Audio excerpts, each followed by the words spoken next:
Dear Papa Dudut, magandang araw po sa inyo at sa mga kabarangay nating panatikon ng Barangay Love Stories. Tawagin niyo na lamang po ako sa pangalang Lumina. 29 years old, taga Angono, Rizal at nagtatrabaho sa isang private company. Sumunat lang talaga ako sa programa ninyo para mag-rants kasi malapit na akong masiraan ng ulo dahil sa kagagawan ng pamilya ko.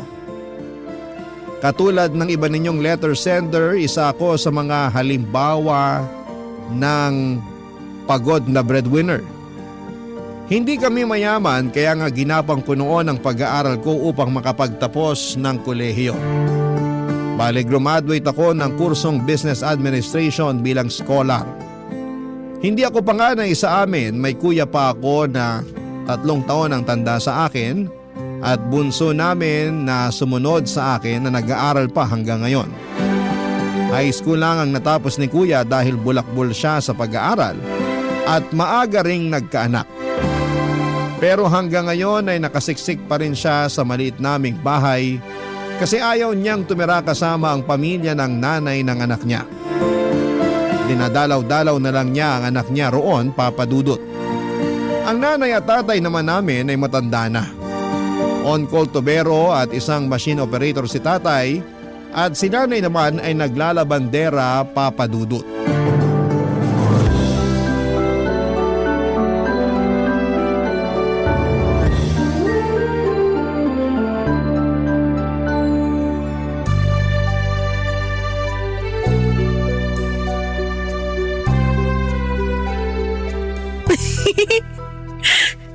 Aliw talaga tong BFF ko. Daming sinesend na kalokohan. Nak, ano yan? Ay, kayo pala, Nay. Oo, naririnig kasi kitang tumatawa dyan, kaya na-curious ako. Galing ako sa paghuhugas ng kinainan natin, kakatapos ko lang halos. Sipag nyo naman po. Dapat ako na lang yung naghugas ng pinggan bago ako matulog. Nagpapatunaw pa po ako kaya tumambay muna ako rito sa sala. Hayaan mo na, ayos na yon. Saka pagod ka, galing kang trabaho kaya dapat nagpapahinga ka na pag-uwi mo rito. Ayos lang naman po ako. Kayo nga yung mas pagod dahil nakwento ng bunso natin na tumanggap na naman pala kayo ng labada at halos inabot daw kayo na maghapon. Oo, ganun na nga. O urong ka nga at uupo ako. Sige po.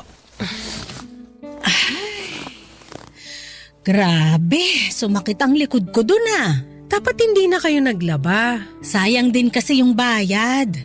Tingnan mo na ipambili pa natin ng masarap na ulam. Bakit? Wala na po ba kayong pera? Di ba kabibigay ko lang sa inyo ng pambudget natin? Ay, ayun na nga anak. Wala na. Ha? Bakit po? Saan napunta? Binili ko ng bigas tapos Tapos? Tapos inutang ng kuya mo. Bakit po inutang ni kuya? Tsaka bakit kayo pumayag na pautangin siya? Pwede ba? Kumalma ka lang muna. Paano po ko kakalma? Kilala ko yung si kuya. Hindi marunong magbayad ng utang. Nangako naman siya at sinigurado kong ibabalik niya sa akin yung pera. Kasi pambudget natin yun. Sabi naman niya oo raw. At naniwala naman kayo. Siyempre, anak ko yun. Natural, maniniwala at magtitiwala ako sa kanya. Anak niyo nga po si kuya pero ibang klaseng tao yun. Sanay na sanay yun magsinungaling at magpaawa para makautang. Dami na nga utang nun sa akin na purong palista na lang sa tubig. Walang ni 5 butas na binayaran kaya hindi na yun makakaulit na manghiram sa akin. Huwag ka namang magsalita ng ganyan sa kuya mo. Importante lang daw ang paggagamitan niya kaya hindi na ako nakatanggi. Saan daw po niya gagamitin? Pang-down daw sa pangarap niyang motorsiklo. Ano? Huwag ka nang magulat dyan. Alam mo naman na matagal na niyang pangarap yun, di ba? Nahihirapan na raw siyang mag-commute mula rito sa Angono papunta sa trabaho niya sa Pasig. Lalo't matindi ang traffic. Alam mo naman nagiging embudo ang daanan ng sasakyan dyan sa Ortigas Avenue. Kaya hindi ko masisisi ang kuya mo kung bakit gustong-gusto niyang kumuha ng motor. Wala naman pong kaso kung gusto niya pero bakit wala siyang pang-down? At yung pang-budget pa talaga natin yung inutang niya. Ayun tuloy, niyo pa magkanta kuba sa pagtanggap ng labada para lang may pambili tayo ng matinong ulam.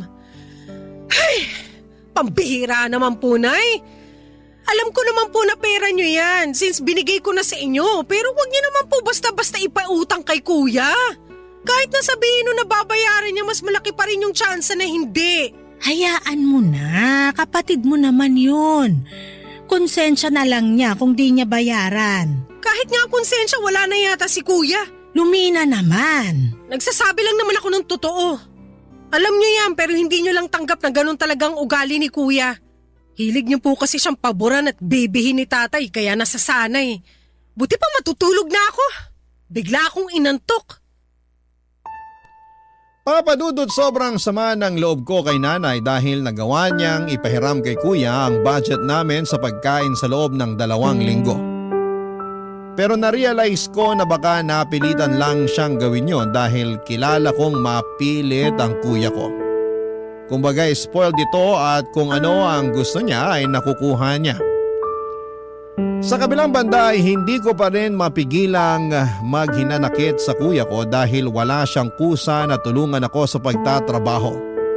At katulad ng inaasahan ay hindi nga binayaran ni kuya ang perang hiniram niya kay nanay kaya nag-abot na naman ako ng pambudget namin. At kahit na gusto kong magsisigaw sa irita ng mga panahong yon ay hindi ko na ginawa, Papa Dudut. Hindi ko na rin kinumpronta si kuya dahil alam kong mauuwi lamang sa away ang pag-uusap namin. Hindi rin kasi yon makaintindi at ayaw na pinagsasabihan. Kaya naman kahit mga magulang namin ay napapasunod niya. Ewan ko pero ang malas ko sa kuya ko kaya madalas ay naiinggit ako sa iba na mayroong responsable at mabait na nakatatandang kapatid, Papa Dudut.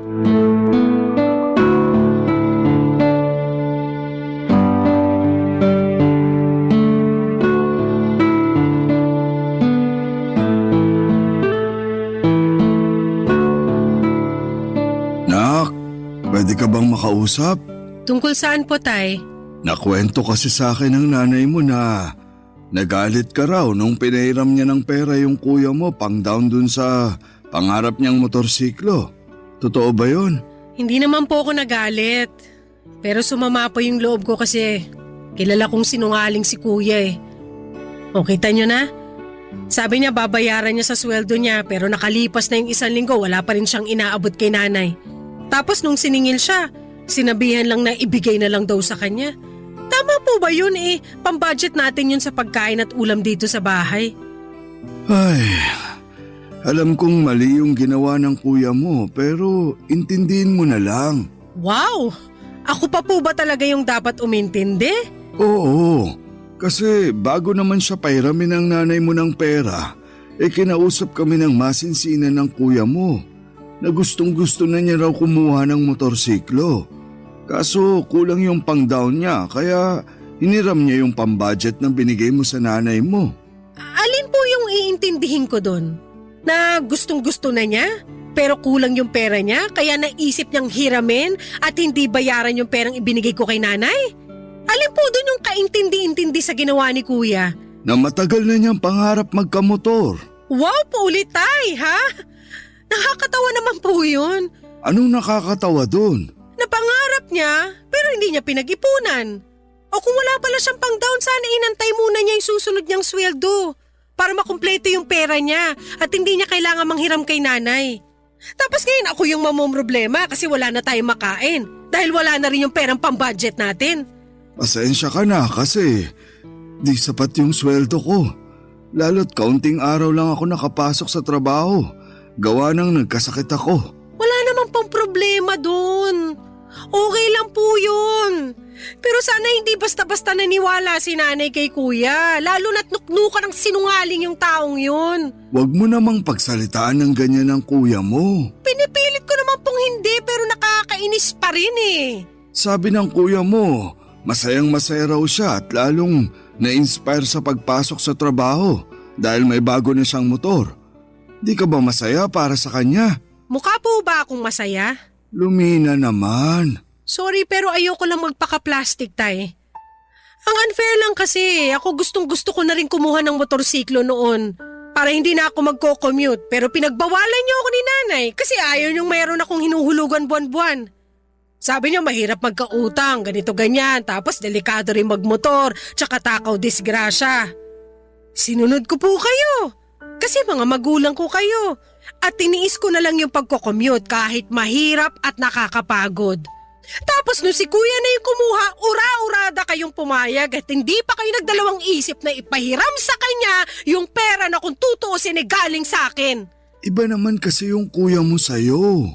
Lalaki yun, tapos babae ka. Siyempre, matatakot kami ng nanay mo para sa kaligtasan mo. Mag-iingat naman po ako at marunong na rin naman ako magmotor. Wala lang po talaga kayong tiwala sa akin, pero pag kay kuya laki ng tiwala nyo. Malaki rin ang tiwala namin sa'yo. Huwag mo ngang sabihin yan. Hindi ko lang po mapigilan. Kasi kahit nung paman ramdam ko na mas paborito niyo si kuya kaysa sa akin. Hindi naman po sa panunumbat. Pero kung sino pa yung paborito niyong anak, madalas konsumisyon niyo pa ni nanay.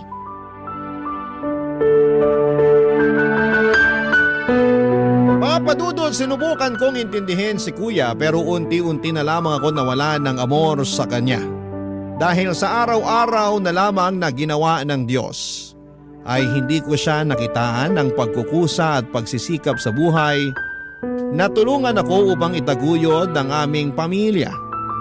Sa kabila ng lahat ay siya pa rin ang pinapabura ng mga magulang namin.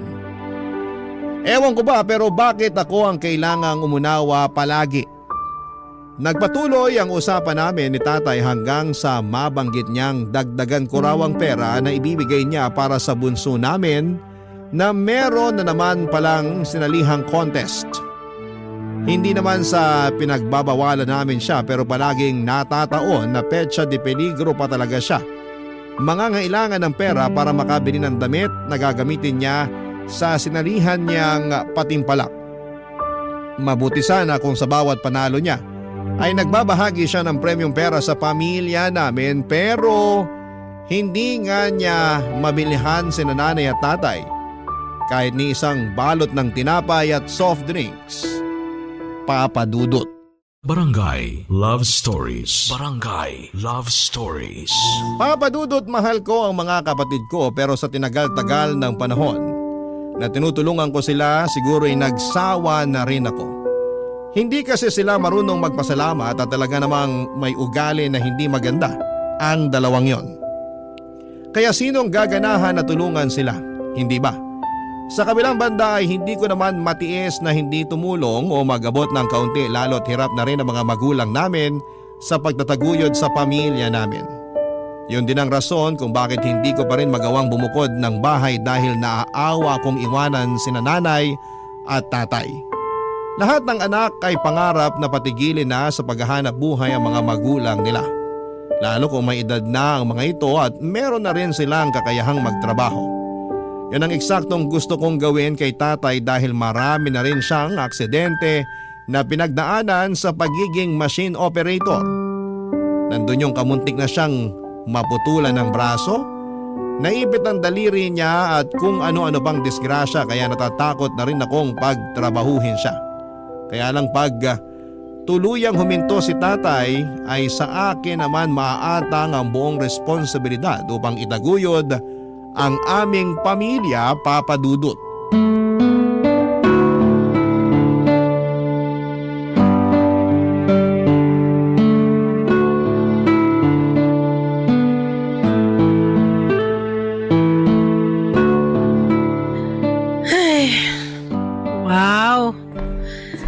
Di ba sila nakapag-beach na? Sino nakapag-beach? Nagulat naman po ako sa inyo, Nay. Ay, bawas-bawasan mo kasi ang pagkakape mo. Nagiging magugulatin ka na eh. Nako, wag niyo na po sisihin yung kape. Kasi yun na lang yung bumubuhay sa sistema ko. Kailangan ko ng kape para maging alerto at hindi antukin lalo na sa trabaho. Nakakailang kape ka pa bukod sa iniinom mo rito sa bahay natin tuwing umaga? 4 pa yung pinakamarami. Maghunos dili ka nga sa kakakape mo. Masama rin sa katawan yung sobra-sobra. Ayos lang po ko. Tsaka alam ko naman po yun, kaya nga sinusubukan ko na ring bawasan. Siguro nakakadalawa na lang ako.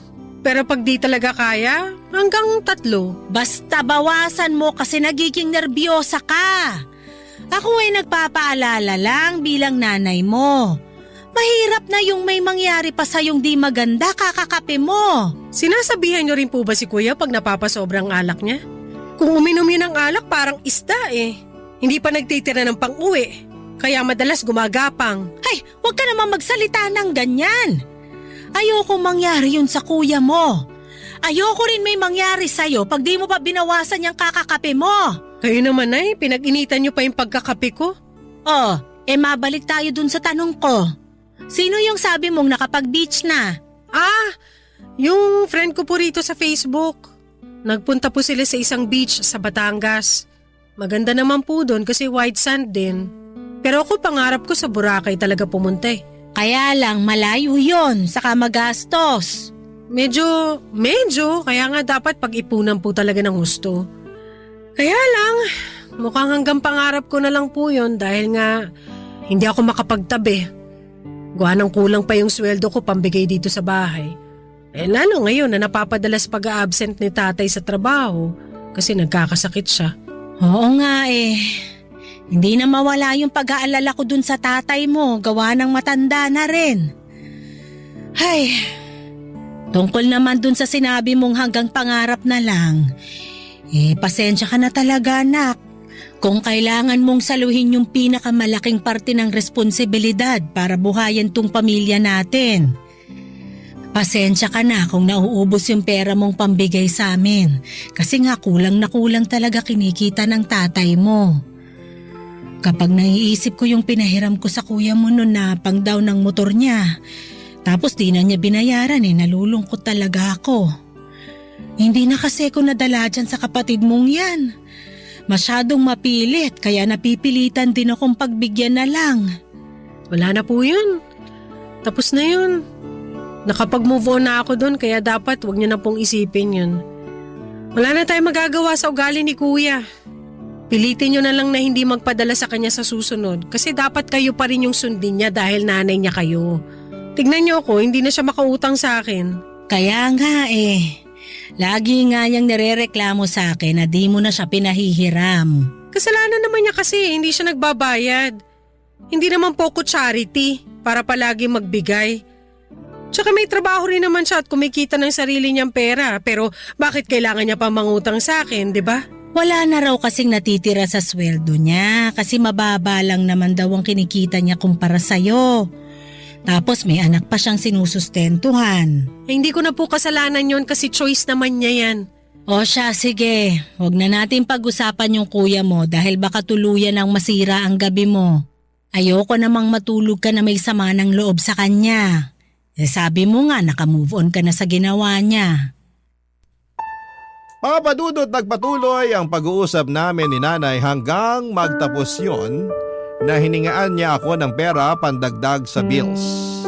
Wala na ako nagawa kasi kulang talaga ang sweldo ni tatay para mabayaran ang mga yon. Buti na lamang at malapit na ulit ang sahuran kaya magkakapera na ako. At kahit na nakapaglabas ako ng sama ng loob at tampo sa nanay ko, ay hindi pa rin gumaan ang loob ko.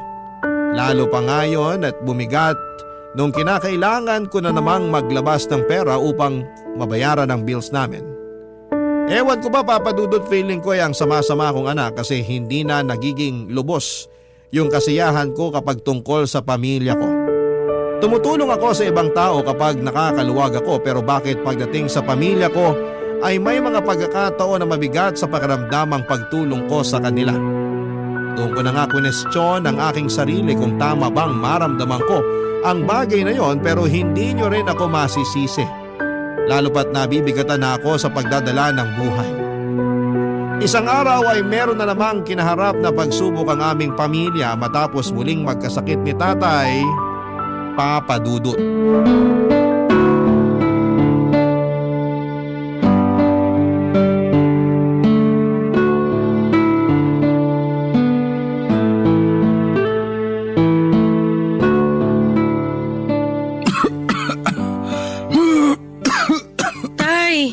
Inumin niyo na itong gamot niyo. Akin na anak. Kanina pa talaga ako inaatake ng ubo. Halos di na nga ako makahinga. Kaya nga po natatakot na ako eh. Huwag kang matakot. Ayos lang ako. Akin na yung tubig, tsaka yung gamot ko. Ito po. Alalayan ko na po kayo. Salamat, Lumina. Gusto niyo po bang humiga para makapagpahinga na kayo? Mamaya na. Hindi pa naman ako inaantok, tsaka dito ka muna. Magkwentuhan muna tayo. Sige po. Alam mo namang hindi ko makakwentuhan yung mga kapatid mo. Buti nga ikaw nakakausap ko. Wala naman pong kaso yun, kwentuhan lang pala eh. Basta andito ako sa bahay at kung may oras, bakit hindi, di ba? Ayun na nga. Mga kapatid mo kasi, kahit saglit lang di makausap. Laging busy, lalo na yung bunso. Siyempre, minsan gusto ko namang kumustahin pero pagdating sa mga kaibigan, kaya naman makipag-usap ng matagal. Naku, yung babaeng yun talaga makukutosan ko na eh. Mabilis lang kausap pag may hihingin. Baka ganun na talaga mga kabataan ngayon. Hayaan niyo po kakausapin ko yung bunso natin. Wag na. Baka sabihin nun masyado akong madrama. Tsaka baka lalong mainis sa akin yun. Katulad nung nakaraan na sinubukan kong makipagkwentuhan sa kanya. Talaga? Nainis pa siya sa inyo nang dahil lang doon? Oo, pero ayos na yun. Ay hindi ayos yun, Tay. Mas lalo ko siyang dapat kausapin. Bakit siya maiinis tatay niya kayo? At kung may panahon siya makipag-usap sa mga kaibigan niya, dapat mas lalo siya magkaroon ng panahon na kausapin ng mga magulang niya. Grabe na talaga ugali ng babae niyo, masasabunutan ko na yun. Sabing wag na. Baka mag-away lang kayo. Tsaka ayoko namang ma-stress ka. Hindi na po talaga maaalis stress ko sa dalawa kong kapatid. Pagpasensyaan mo na lang. Nakakasawa na po magpasensya, Tay. Para silang tumatandang paurong eh. Napansin ko rin yan. At yan yung rason kung bakit kahit na matanda na kami ng nanay nyo, ayaw pa rin naming mawala sa mundong ito. Wag naman po talaga muna. Pero sa totoo lang, pagod na rin kami, anak. Ito, sa'yo ko lang masasabi kasi sa mga anak namin, ikaw lang yung malapit sa amin ng nanay mo. Opo, pero ano po ba yun? Na wala kaming ibang dasal gabi-gabi, kundi magbago na yung mga kapatid mo. Kumbaga, mas maging responsable sila sa buhay at sa sarili nila katulad mo. Lalong-lalo na yung kuya mo dahil may anak na rin siya. Pag nangyari yun, pwede na kaming mawala ng nanay mo. Huwag naman po kayo magsalita ng ganyan, Tay. Hindi pa po kayo pwedeng mawala ni nanay kasi babawi pa po ako sa inyo. Napakarami mo na rin sinakripisyo para sa amin. Hindi mo na kailangang bumawi kasi kung tutusin, hindi mo naman kami responsibilidad. Nagkataon na ikaw lang yung maaasahan namin kahit na may iba pa kaming mga anak. Siguro, totoo talaga yung kasabihan na hindi lahat ng mga anak mo may pakialam sa'yo pagtanda mo.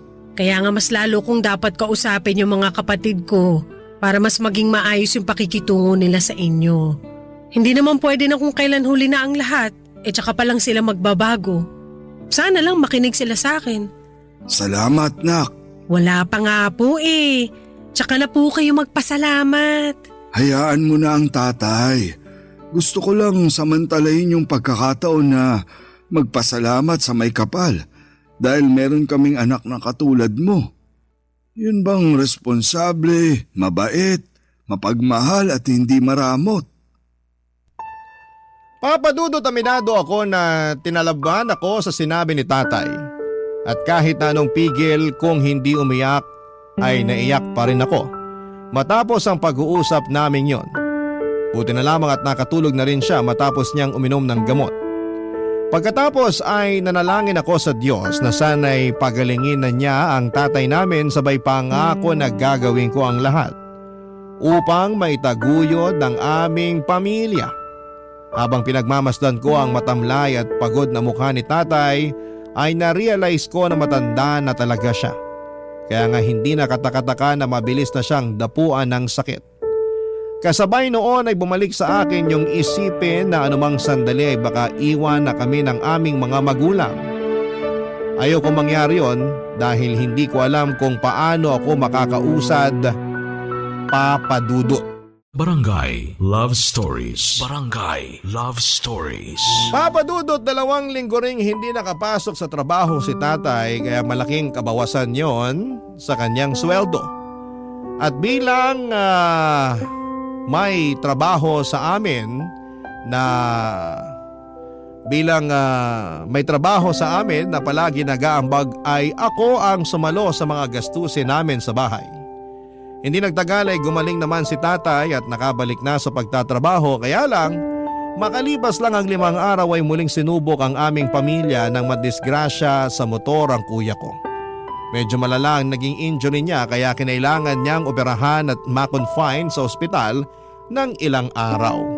At dahil wala rin siyang kapera-pera ay ako ang naatasang magbayad ng hospital bills na umabot sa 30,000 pesos.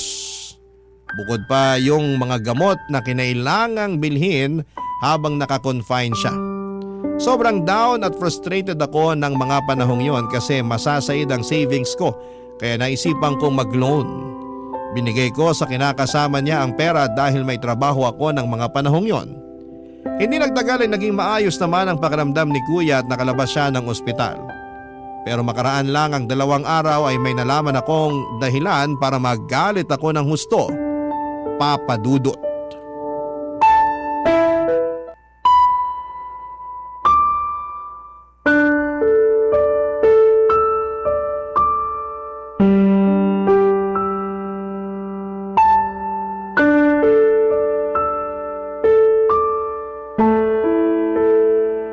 Wow! Kung sinuswerte nga naman talaga si kuya. Nakabili na ng bagong cellphone, nakapagpaayos pa ng motor. At kayo, anong ginawa nyo? Hinayaan nyo lang nahingan kayo ni kuya ng malaking pera pambayad sa bills niya. Meron naman pala siyang nahiraman na. Pasensya ka na, anak. Hindi na namin sinabi sa'yo kasi sabi ng kuya mo, may paggagamitan naman siya ng mahihiram niya sa'yo eh. Tama ang tatay mo. Ilang araw din kasi siyang di nakapasok sa trabaho kaya wala siyang suswelduhin sa pagbalik niya. Desperado na siyang makautang sa'yo pero alam niya na hindi mo siya pauutangin kaya yun na lang yung paraan na naisip niyang gawin. Ayos din talaga kayo, no? Alam niyo ba na inuutang ko lang din yung perang yan kasi nga akala ko walang-wala na talaga tayong maibabayad sa ospital. Sana pala hinayaan ko na lang siya doon na hindi na makalabas habang buhay. Huwag ka namang ganyan sa kuya mo. Kuya mo pa rin yun. Saka nadisgrasya na nga siya eh. Maawa ka naman sa kanya, Lumina. Wow ha! Ako pa talaga yung dapat maawa. Siya ba? Naawa sa akin? Kayo ba naawa kayo sa akin nung konsintihin niyo na naman yung kalokohan ng anak niyong yon? Kasi kung hindi kayo naawa sa akin, grabe na kayo! Anong klase kayo mga magulang? Kaya nga pasensya ka na. Patawarin mo na kami. Wala na rin kasi kaming nagawa ng nanay mo sa kagustuhan ng kuya mo. Meron kayo magagawa, pero hindi niyo lang po ginagawa kasi natatakot kayo kay kuya. Bakit sino ba siya? Anak niyo lang naman siya, di ba? Magulang kayo, dapat kayo yung nasusunod. Alam naman namin yun, pero... Alam nyo nga pero hirap na hirap pa rin kayo makatanggi pag si kuya ang nagsabi. Kaya kahit agrabyado na isa yung anak, ayos lang sa inyo. Naisip niyo rin ba kung anong nararamdaman ko? Anak niyo rin naman ako, di ba? Sabi niyo tayo nagpapasalamat kayo sa Diyos dahil meron kayong anak na katulad ko. Yung responsable, mabait at hindi madamot. Pero hanggang kailan ako magiging responsable, mabait at hindi madamot? Kung ganyan kayo sa akin, sobra na kayo. Pasensya ka na talaga. Hindi namin sinasadya ng nanay mo na maging ganito kahinang magulang. Mahal ka namin ng tatay mo dahil anak ka namin. Pantay-pantay ang pagmamahal namin sa inyong magkakapatid. Pantay-pantay? Talaga? Kasi kung totoo man yung sinasabi nyo, hindi ko sana nararamdaman tong ganitong klase ng pakiramdam. Yung batingin ko, hindi nyo talaga ako paborito kasi yung paborito nyo si Kuya. Sunod yung bunso natin, tapos ako na yung pinakahuli. Malapit na tuloy ako maniwala sa sinasabi ng isip ko na hindi nyo talaga ako mahal. Nagkataon lang na may pakinabang ako sa iyo kaya maayos niyo ako pinakikitunguhan. Hindi totoo yan, Lumina. Mahal ka namin ng tatay mo. Tama ang nanay mo. Mahal na mahal ka namin. Ewan ko pero nahihirapan ako talaga na paniwalaan yan. Mas nananaig kasi sa akin yung nangyari. Pasensya na rin kayo kung di pa muna ako kaagad makakausad. Hayaan mo. Ako na ang magbabayad sa hininging pera sa iyo ng kuya mo. Para naman hindi mo na yun problemahin pa. Tsaka kasalanan din naman namin ang nanay mo dahil hindi namin siya pinigilan eh. Oo nga, anak. Hindi na po. Huwag niyo na pong isipin yun. Ilaan niyo na lang yung perang ipambabayad niyo sa mga gastusin sa bahay. Dahil siguradong mababawasan yung mabibigay ko sa inyo. Kasi may babayaran pa akong loan. Papadudot ang sama ng loob ko sa kuya ko dahil nagsinungaling siya sa akin at ganoon din ang ginawa nila nanay at tatay nang konsentihin nila ang anak nila. Pakiramdam ko ay nilamangan nila ako ng sarili kong pamilya at bumalik sa akin ang magkahalong pag-aalala at pagod noong nalaman kong naaksidente si kuya at noong ipaako nila sa akin ang bills niya sa ospital. Kaya nga nakapagsalita na ako ng hindi maganda sa mga magulang ko na agad ko rin namang pinagsisihan. Gustong gusto ko nang umalis sa amin pero paano ko gagawin yon kung simot na simot ang ipon ko ng mga panahong yon. Plus meron pa akong utang na kailangang bayaran samantalang ang kuya ko ay mukhang wala lang sa kanyang nangyari. Mahirap din pala na palagi kanilang nakikitang malakas at mapagbigay kasi akala nila ay hindi ka marunong manghina at mapuno. Pero iniisip ko na lamang na pag-iipunan ko ulit ang perang gagamitin ko para makalis na sa bahay namin kaya hinayaan ko na lamang yung mangyari. Lalo ako naging masipag sa pagtatrabaho pero muli na namang binato ng pagsubok ang aming pamilya nang may ipagtapat sa akin ang mga magulang namin, Papa Dudut.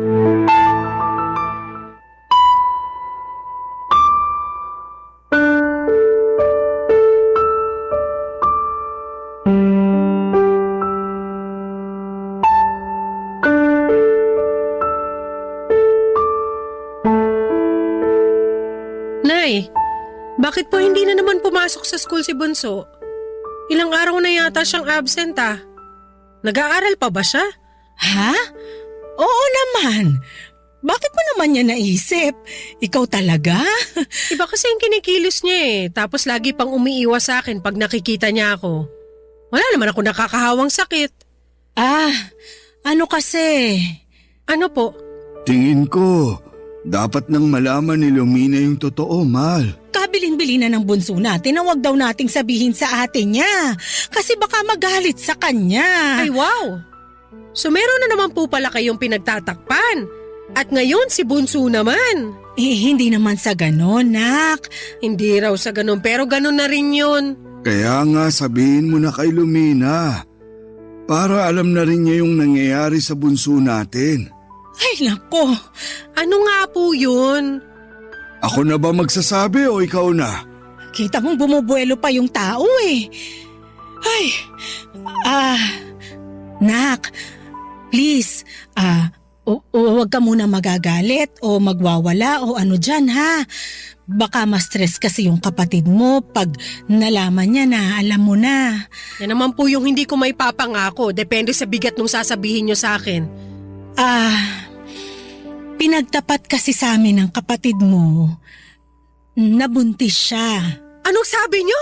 Kumalma ka nga. Paano ko kakalmain? Narinig niyo ba yung sinabi niyo? Buntis yung kapatid ko, ang bata-bata pa niya. Hindi naman na bata yung bunso natin. 19 na siya. Bata pa rin siya para sa akin, tsaka paano nangyari yun? May boyfriend pala siya? Ayun nga, hindi rin talaga namin alam kasi masekreto yung kapatid mo. Lintik na babayan! Nasaan na yan para mapagsabihan at masabunutan na rin? Huwag na, Lumina. Masasaktan mo pa ang kapatid mo eh. Masasaktan talaga siya sa akin kasi imbis na mag-aaral kung ano-anong inatupag niya. Tsaka hindi pa ba siya nadala kay kuya? Kita nang napakahirap ng buhay na kuha pa magpabuntis ng maaga. Huwag ka namang magsalita ng ganyan sa kapatid mo. Sinabi niya na hindi naman niya sinasadya. Basta na lang daw nangyari. At naniwala naman kayo? Oo, kasi... Huminahon ka lang, nak. Nagsisisi naman yung kapatid mo eh. Paano nga ba ko hihinahon? Hindi pa nga nakakaahon yung pamilya natin sa problema ni Kuya, dumagdag pa siya. Buti sana kung pananagutan siya na nakabuntis sa kanya, di sige, congrats sa kanila. Ayun na nga yung isa pang problema. Bakit po? Tinakbuhan siya ng pesteng lalaking nakabuntis sa kanya. Yan ang nga bang sinasabi ko. Hindi raw alam ng kapatid mo kung saan hahanapin yung lalaking yun. Kasi naglaho na lang daw na parang bula. Kaya nga awang-awa kami sa kanya. Lalo na't para siyang masisiraan ng ulo. Sira ulo talaga siya. Lumina naman. Hindi niyo ako masisisi. Kasi nakikita ko na naman na magiging kargo na naman natin yung magiging anak niya. Pamangkin mo naman yung bata, anak. Alam ko po, pero hindi niyo talaga ako naiintindihan. Kung sa inyo okay lang na nabuntis nang hindi pa nakakapagtapos ng pag-aaral yung kapatid ko, pues sa akin hindi.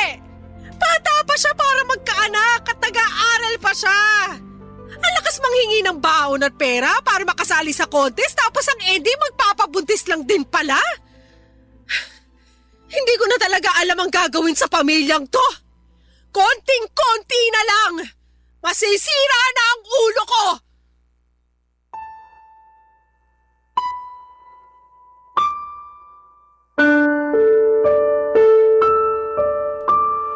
Papa Dudut, hindi niyo ako masisisi kung ganon ang naging reaksyon ko matapos kong malaman na nabuntis ng kung sinong lalaki ang kapatid ko. Alam naman kasi natin ang posibleng mangyari sa oras na magkaanak na siya. Nangihinayang lamang ako sa future niya lalo at may potensyal naman ang kapatid kong yon. Pero alam ko pa rin naman na wala akong kapangyarihan para makita at diktahan ang hinaharap ng isang tao.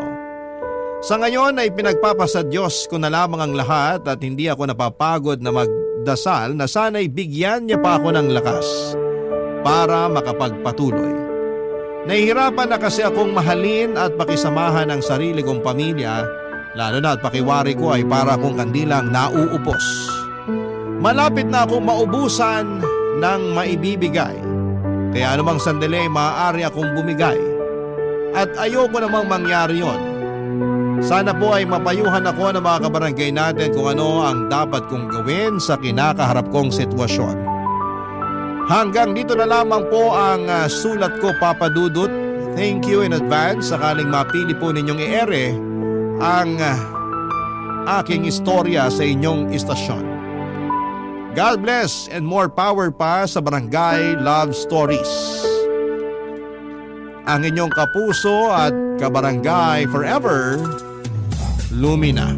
Dear Papa Dudut, magandang araw po sa inyo. Ako po si Zane at avid listener po ako ng Barangay LS sa YouTube man at sa Facebook. Nalaman ko po yung tungkol sa email address ng Barangay LS sa Facebook. Kaya po naisipan kong ipadala sa inyo ang kwento ng buhay ko kasama ang aking pinakamamahal na mama na si Mama Lydia. Ipagdarasal ko po na sana'y mapili po ninyo ang sulat kong ito.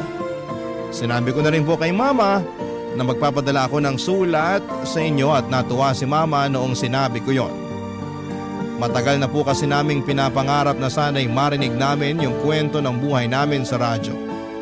Kaya't sobrang tuwa po namin noong nalaman namin ang tungkol sa email address ng Barangay LS.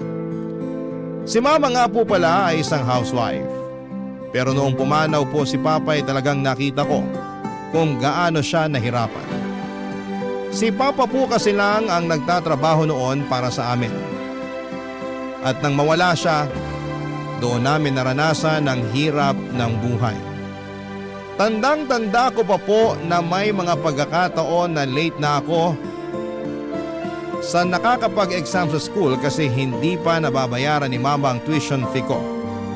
At may mga pagkakataon din na itlog na lang ang kinakain namin dahil kinakapos na kami sa budget. Nang mga panahon na yon, nangungutang na lamang si Mama sa mga kakilala niya para lamang makaraos kami. Pero sa kabila ng lahat ng yon ay nagbago ang aming buhay nang matanggap si Mama bilang isang government employee. Hindi man kami yumaman pero at least ay hindi na kami nahihirapan katulad ng dati. Minsan po ay nararamdaman ko talaga na hindi na nabibili ni Mama ang mga bagay na gusto niyang bilhin. Kasi lahat ng pera niya ay napupunta lamang sa mga gastusin namin sa bahay. Kaya po ipinangako ko sa sarili ko na kapag nakapagtapos ako ng kolehiyo, magtatrabaho ako ng maigi para maibigay ko kay Mama ang lahat ng mga bagay na matagal na niyang pinapangarap.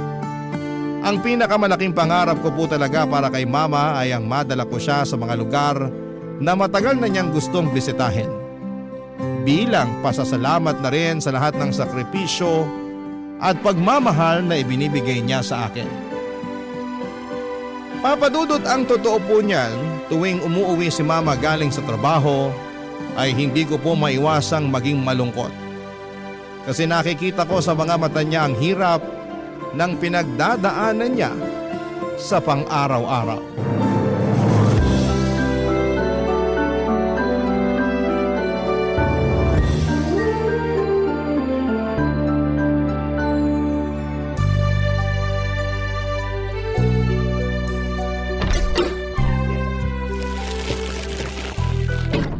Anak, pasuyo naman oh. Akin na po, Ma. Tulungan ko na po kayo. Ba't ang dami niyo naman yata ang pinamiling groceries? Natanggap ko na kasi yung sahod ko kaya ayan. Pinamili ko na rin dyan yung mga paborito mo. O nga pala, kumusta ka sa school kanina? Okay naman po. Medyo stressful lang kasi ang dami kong projects.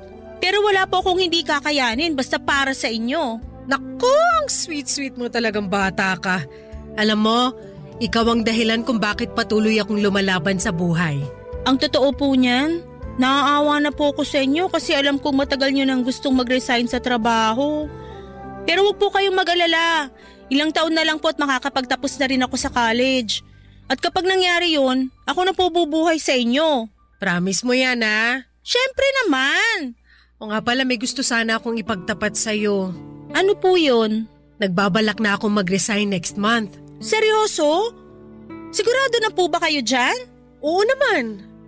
Ang totoo niyan, matagal ko na itong pinaghandaan. At sapat na rin yung naipon kong pera sa bangko.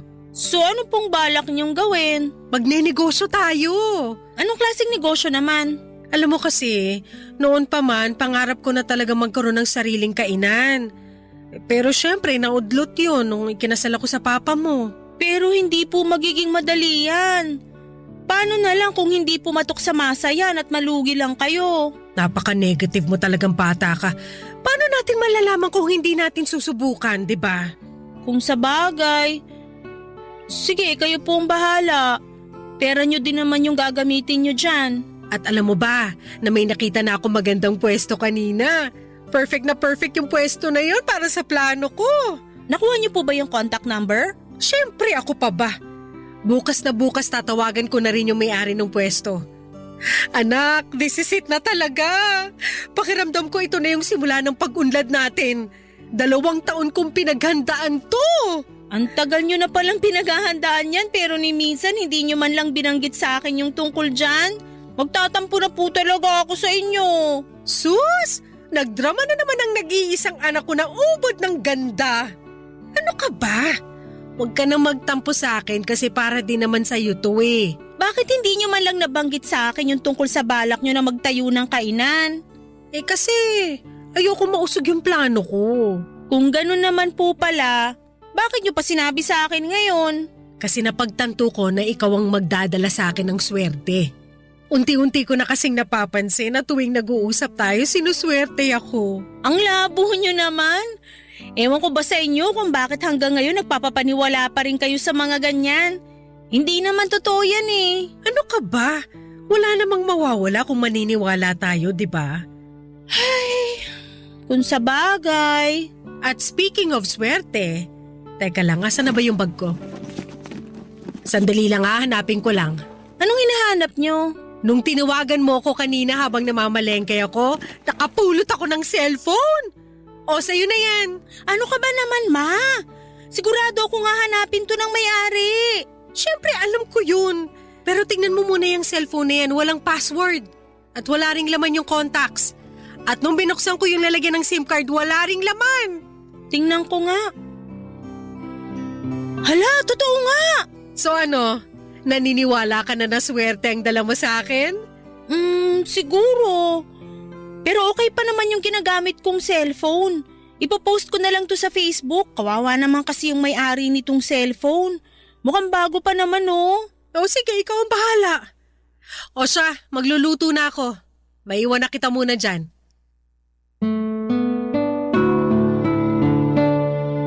Habang nagluluto si Mama ng gabing yon ay naisipan ko pong i-post sa Facebook yung cellphone na nahanap niya.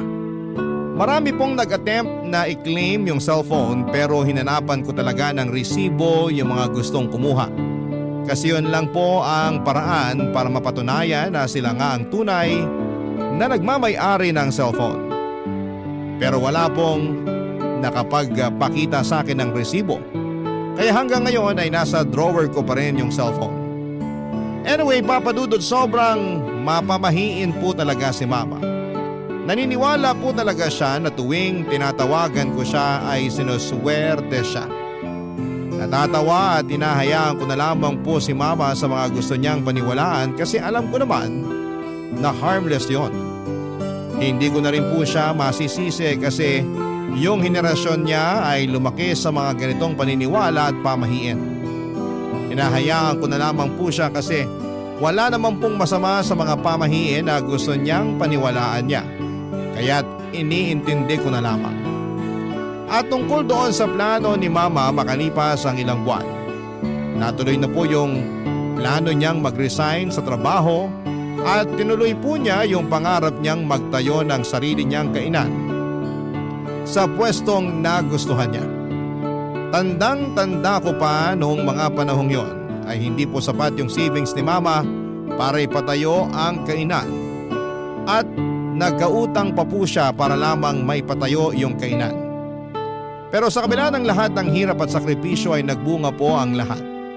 Ang kainan po ni Mama ay nag-boom at mukhang hindi po nagkamali si Mama sa desisyon niyang iwanan ang trabaho niya bilang government employee para sa pagnenegosyo. Napakasaya po namin kasi talagang napatunayan ni Mama na kaya niyang magtagumpay sa sarili niyang diskarte at sipag. At kung akala niyo po na nabawasan na yung stress ni Mama simula nung nagnegosyo siya ay nagkamali po kayo. Mas lalo pong dumoble yung stress niya kasi may mga tao na siyang tinututukan at habang tumatagal ay dumadami din yung mga customers namin. Yung kainan po namin ay 15 minutes lang ang layo sa bahay namin kaya kapag wala akong pasok ay tumutulong ako doon. Kadalasan po ay tumutulong ako sa mga tauhan ni Mama na nagsiserve ng pagkain, naglilinis ng mga mesa, nagwawalis at kung ano-ano pa. Aaminin ko na nakakapagod yung negosyo na yon pero masasabi ko rin po na worth it ang lahat ng pinagdaanan ni Mama para lamang maipatayo ang kainan namin, Papa Dudut.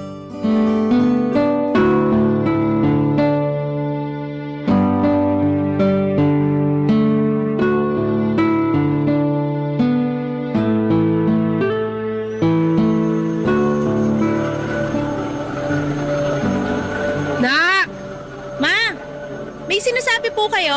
Patayin mo nga muna yung vacuum. Ay, sandali lang. Patayin ko lang to. Pasensya na po, medyo maingay kasi tong vacuum eh. Ano ka ba naman? Ba't ka pa kasi nagba-vacuum dyan? Ipaubaya mo na yan sa mga tauhan natin. Hayaan nyo na po ako. Ito na nga lang yung matutulong ko sa inyo eh. Tapos pipigilan nyo pa ako. Ay naku, napakaswerte ko talaga sa'yo. Nako, ako po itong maswerte sa inyo kasi nagkaroon ako ng mama na sobrang sipag at madiskarte. Grabe, hindi ko akalain na darating yung araw na magkakaroon tayo ng sarili nating negosyo. At take note, nabayaran ko na rin lahat ng inutangan ko para lang maipatayo tong kainan natin. Salamat sa Diyos! Sana magtuloy-tuloy na talaga to. Ay naku, sigurado yan.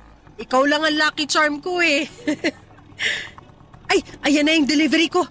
Nagdilang anghel ako. Ito ang isa pang swerteng dumarating. Sandali lang naka, diyan ka lang. Ano ba kasi yan? 700, 800, o ayan. Thank you! Ano ba yung in-order mo, ma? Umorder ako ng pampaswerte online para dito sa kainan at para na rin sa bahay natin. Patingin nga. Magkano ba to?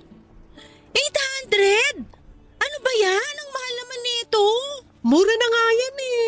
Alam kong malaki na po yung kinikita nyo ngayon dito sa kainan. Pero magdahan-dahan naman po kayo sa paggastos. Uy, alam mo ba na galing pa to ng China? Sa tingin mo, bakit sinuswerte yung mga Chinese pagdating sa negosyo? Nang dahil dito. Ang dami kong nabasa online na effective daw to. O ito, iuwi mo yan sa bahay at isabit mo yung mga yan sa sala natin, ha? Para mas lalo tayong swertehin. Tingnan nyo nga to, oh. Mukhang mumurahin. Mukhang na-scam po kayo eh. Ano ka ba? Hindi scam yan. At gaya nga ng sabi ko sa'yo noon, wala namang mawawala kung susubukan natin, di ba? May nawala po sa inyo. Nawala po yung 800 pesos na pinambayad nyo sa walang kwentang pampaswerte na to. Ang bilis nyo naman magpaloko. Nga pala, hindi naman po kayo nag-online shopping dati ah. Sigurado ako na may nagturo sa inyo kung paano mag-online shopping. Oo, tinuruan ako ng isang tauhan natin dito sa kainan.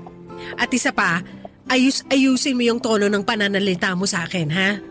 Hindi ko na nagugustuhan yung tabas ng dila mo. Pasensya na po kayo. Yung sa akin lang naman, sana wag niyo naman sayangin yung pera niyo sa mga walang kwentang bagay. Kaya dumadami yung mga manloloko kasi dumadami na rin yung mga nagpapaloko tulad niyo. Kung makapagsalita ka, akala mo ang laki-laki ng ambag mo sa pagpapatayo ko nitong kainan. Hoy Zane, ipapaalala ko lang sa'yo na tinaguyod kita ng mag-isa. Tapos ngayon pagsasalitaan mo pa ako ng ganyan? Ma, sana wag niyo naman masamain yung mga sinasabi ko sa inyo. Opo, alam ko yung mga sakripisyo at hirap na pinagdaanan nyo simula nung namatay si Papa. At hindi ko po nakakalimutan yon. Pero yung sa akin lang naman, malulugi po ang negosyo natin kung patuloy kayo na mag-order ng kung ano-ano online. Ilang taon ako nagpakapagod sa trabaho. Ni halos wala na nga ako nabili para sa sarili ko kasi yung perang kinikita ko ay napupunta lang sa lahat ng mga gastusin natin. Tapos ngayon na may nabili na ako para sa sarili ko, pagagalitan mo ko? Ay. Sorry po. Hindi po yun ang intensyon ko. Pero yun yung nararamdaman ko eh. Pakiramdam ko pinagmamalupitan mo ko. Baka pagtanda ko tuluyan mo nang makalimutan na nanay mo ko. At basta-basta mo na lang akong dadalhin sa home for the aged. Ma, I'm sorry na nasaktan ko po kayo. Huwag kayong mag-isip ng ganyan. Hindi po mangyayari yun. Yung sa akin lang naman, ayokong mawala sa inyo yung negosyong pinaghirapan nyo. Hindi mo kasi ako naiintindihan. Bata pa lang ako, laki na ako sa hirap. At ngayon lang ako nagkakaroon ng pagkakataon na bilhin yung mga gusto kong bilhin. At ayoko po na maranasan nyo pa uli yung hirap na yon. Kaya ako nga kayo pinagsasabihan eh. Pasensya na po talaga at napagtaasan ko kayo ng boses. Aaminin ko po na nagkamali ako doon. Ewan ko sa'yo. Huwag na po kayong magtampo. Patawarin nyo na ako, please. Masisisi mo ba ako? Talaga naman nakakatampo yung pasagot-sagot mo sa akin kanina eh. Sorry na po talaga. Oo na. Ha? Oo na, pinapatawad na kita. Sabi ko na nga ba, hindi niyo ako matitiis eh. I love you, Ma. I love you too. Pero sa susunod na sagot-sagutin mo pa ako, sasampalin na talaga kita.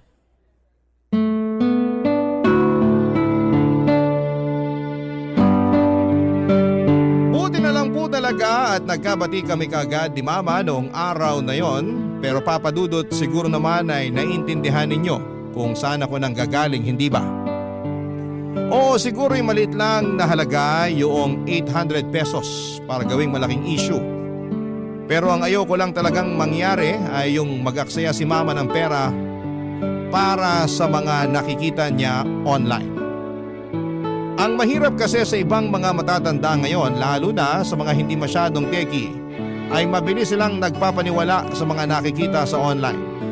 Kaya minsan ay nagiging target na sila ng mga scammers. Kaya kung may mga seniors man na nakikinig dyan, ang advice ko lamang po ay kung may gusto kayong bilhin online, mag-research muna kayo ng mabuti bago ninyo bilhin ito.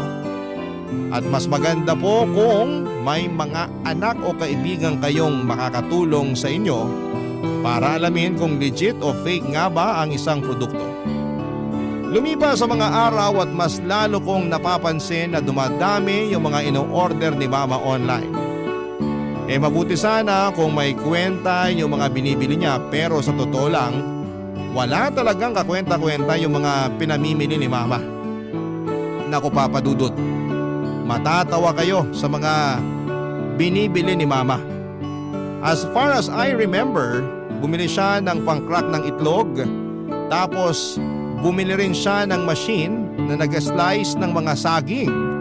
At bumili pa ng napakaraming toilet paper na nag-glow in the dark. Aabutin tayo ng magdamag kung iisa-isahin ko po yung mga walang kwentang bagay na binibili ni Mama.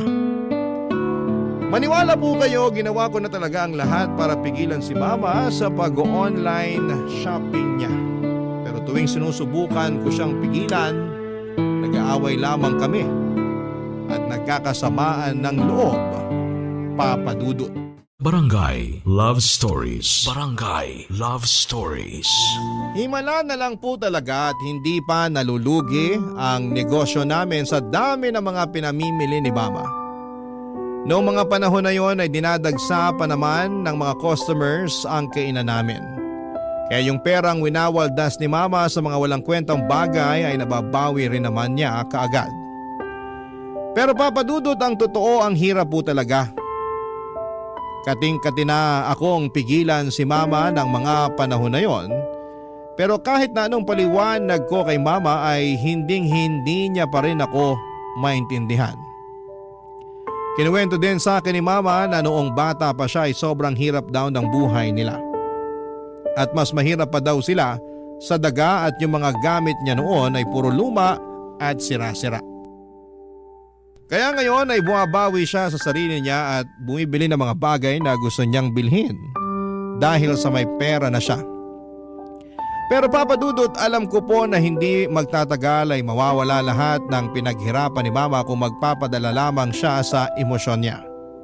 Kaya naman patuloy pa rin akong tumututol sa pag-online shopping niya. Kaya isang araw habang natutulog si Mama ay napag-isipan ko na i-install yung shopping application sa cellphone niya. Noong nagising po siya ay nataranta siya at nagsisigaw kasi wala na raw yung application. At nagpanggap ako na wala akong alam sa mga nangyari. At nagsinungaling ako kay Mama at sinabi ko sa kanya na may virus ang cellphone niya. Pero tuso po si Mama kasi noong araw na yon ay pumunta siya sa paggawaan ng cellphone at nagpatulong siya sa mga technician para ma-install muli yung shopping application sa cellphone niya. At nung mga sumunod na linggo ay palala ng palala at pamahal ng pamahal yung mga pinamimili ni Mama online. Dumating na sa puntong bumili siya ng flat screen TV kahit maayos pa naman ang TV namin. At bumili pa siya ng bagong refrigerator kahit na wala namang sira ang luma naming ref. Na mga panahon na yon ay kating-kati na akong basagin yung cellphone ni Mama para hindi na niya ito magamit. Pero syempre mahal ko ang Mama ko at ayokong sirain ang gamit niya. Makalipas nga Papa Dudut ang isang buwan ay nagulat po ako ng isang araw ay pagkagising ko ay may napansin ako na napakalakas na ingay sa loob mismo ng bahay namin.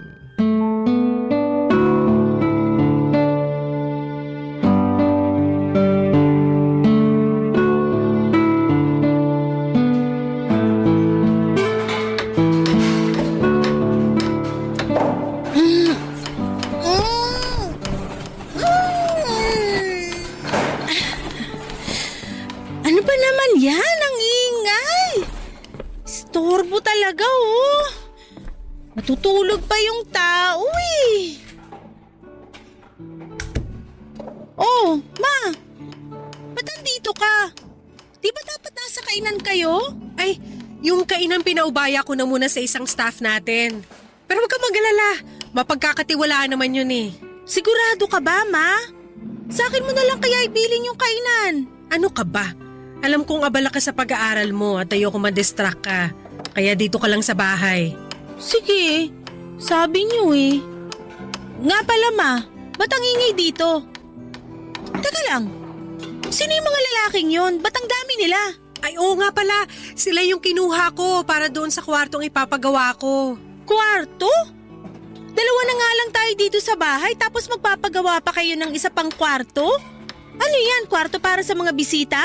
Hindi! Kwarto yan para sa mga parcel ko. Teka nga!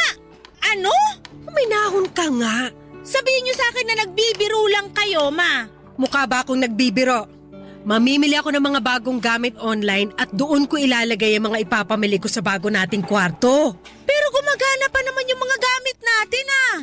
Wala po kayong dahilan para mamili pa ng mga bagong gamit. Oo, pero malay mo. Baka sira na yung mga yan next week o next year, di ba? Kaya mas mainam na yung may nakahanda tayong reserba. At para hindi nakakalat dito sa bahay yung mga o-ordering ko, nagpagawa na ako ng kwarto. Pinalagpas ko na po yung binili niyong bagong TV at ref nung nakaraan. Pero sumusobra na po kayo. Hindi na normal tong ginagawa niyo. Zane, wala ako sa mood para makipag-away sa'yo. Please, wag ngayon. Kakagising ko lang, ma. Sa tingin niyo ba nasa mood ako para makipag-away sa inyo?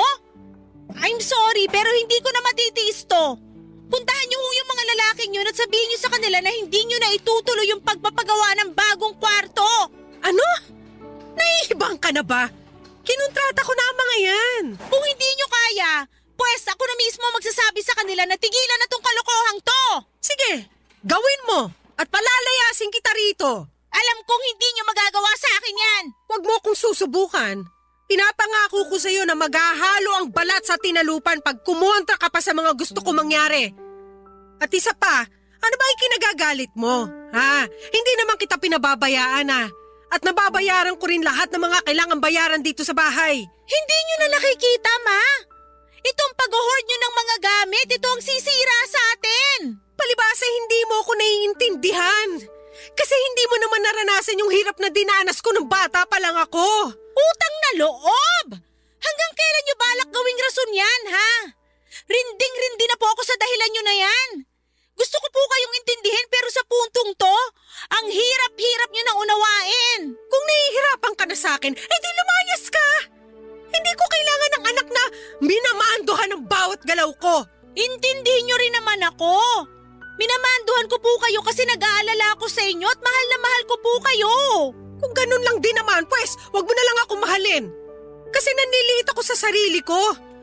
Pinamumukha mo sa akin na bobo ako tuwing pinaparamdam mo sa akin yung pagmamahal na sinasabi mo.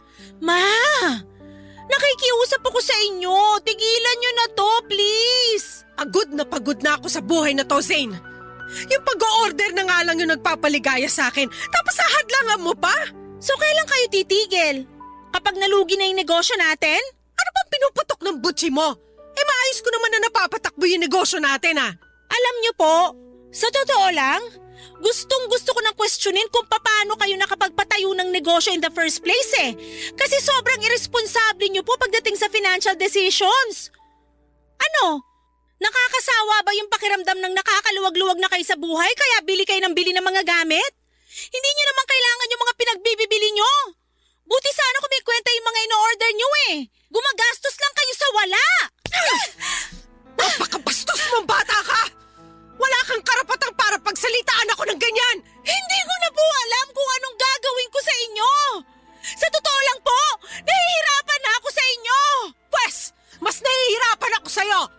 Alam mo kung pwede lang sana mamili ng anak, maniwala ka sa akin, hindi kita pipiliin. Sa mga sinasabi niyo sa akin ngayon, ba't parang mas mahal niyo pa yung mga in-order niyo online kaysa sa akin? At talagang pinagawa niyo pa ng bagong kwarto? Sana naging parcel na lang pala ako! At least yung mga parcel na yon nagpapasaya sa akin. Hindi tulad mo na wala nang ibang ginawa kung hindi ang painitin ng ulo ko. Papasok na po ako sa kwarto ko. Mamaya niyo na lang po ako kausapin kapag nasa katinuan na po kayo. Ang kapal ng mukha mo! Sana hindi na lang kita ipinanganak! Napakawalang niya mo!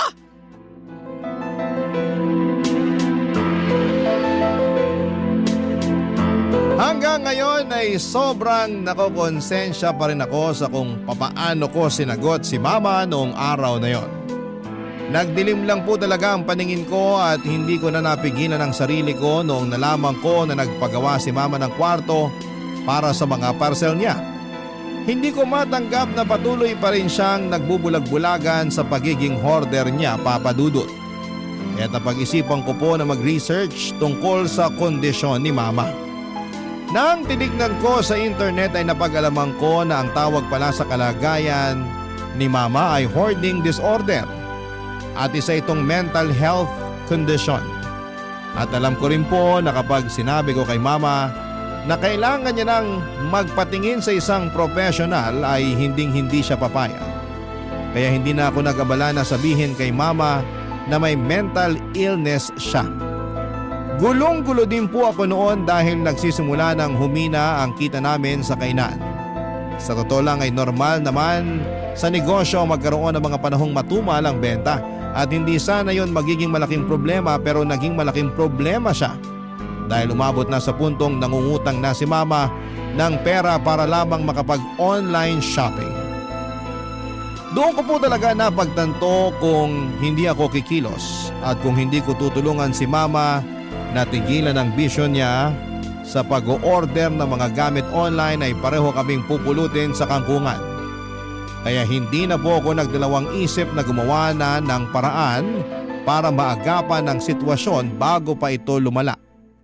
Isang araw ay pumasok po ako sa kwartong pinagawa ni Mama at pagbukas ko ng pinto ay nakita ko ang mga parcel na nakatambak.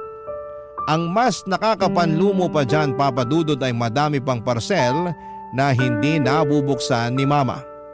Sobrang bigat po ng pakiramdam ko ng araw na yon.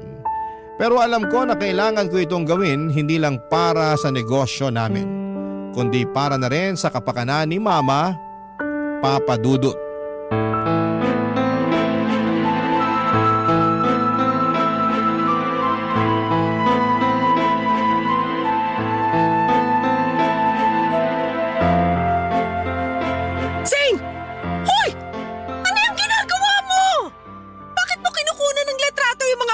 Dito sa kwarto, ha? At bakit mo naman binuksan tong parcel ko? Ma, I'm sorry pero kailangan na nating ibenta tong mga to. Ano? Hindi! Hindi ako makakapayag! Alam mo, ikaw masyado ka na nangingialam sa mga gamit ko. Bakit? Ni minsan ba pinakialaman ko yung mga gamit mo? Ha? Unti-unti nang dumadami yung mga pinagkakautangan nyo dahil sa bisyo nyo. Kaya habang maaga pa, agapan na natin to. Ibebenta ko itong mga parcel nyo at babayaran ko lahat ng mga pinagkakautangan nyo para matapos itong problema na to. Tumigil ka nga! Oo, aminin ko may mga pinagkakautangan ako dahil matumal yung benta ng kainan ngayon. Pero makakabangon din tayo. Kapag dumami na ulit yung mga customers natin, mababayaran ko rin lahat ng utang ko. Maniwala ka! Marami kayong pinagkakautangan hindi dahil matumal yung benta ng kainan. Kung hindi dahil dyan sa bisyo nyo sa pag-online shopping. Paano kung matatagalan pa bago makabangon yung kainan, ha? Ano, aantayin nyo pa ba na tamaan kayo ng kidlat bago nyo maisipang magdasal? Hindi na. Ako na mismo ang puputol sa bisyo nyo. Ipopost ko na to at ibebenta natin lahat ng mga gamit dito sa ayaw at sa gusto nyo. Hindi ko hahayaang basta-basta na lang na ibebenta ang mga gamit ko. Wala kang karapatang magdesisyon para sa akin. Naman! Ito na yung pagkakataon para mabayaran mo na lahat ng mga utang mo. At isa pa, masisira lang po itong mga in-order nyo kasi hindi nyo naman ginagamit eh. Yung iba nga dito ay hindi nyo pa nabubuksan. Hindi mo ko naiintindihan, Zane. Hindi mo lubos na naiintindihan kung bakit ginagawa ko lahat ng to. Ano na naman yung idadahilan nyo? Yung lumaki kayo na mas mahirap pa sa daga kaya bumibili ng kung ano-ano para makabawi kayo sa sarili nyo? Huwag na! Ilang beses ko na pong narinig yan. Nung namatay yung papa mo, ang laki ng puwang na iniwan niya sa buhay natin. Hindi nga ako nagkaroon ng pagkakataon man lang para pagluksaan yung pagkamatay niya. Kasi kinailangan kitang alagaan. Kinailangan ko mag-isip ng paraan kung paano kita bubuhayin na mag-isa. At nang dahil doon, hindi na ako nagkaroon ng pagkakataon para isipin ko man lang yung sarili ko. Tapos ngayon pagkakait mo sa akin, yung pagkakataon na unahin ko naman ang sarili ko. Hindi ko akalain na darating yung araw na ipagdadamot ng sarili kong anak. Yung pagkakataon na maging masaya ako. Ma, sobrang unfair nyo naman po. Alam nyo naman kung gaano ko kayo kamahal, di ba? Oo, pero nak, pakiusap. Huwag mo nang ibenta to mga gamit ko.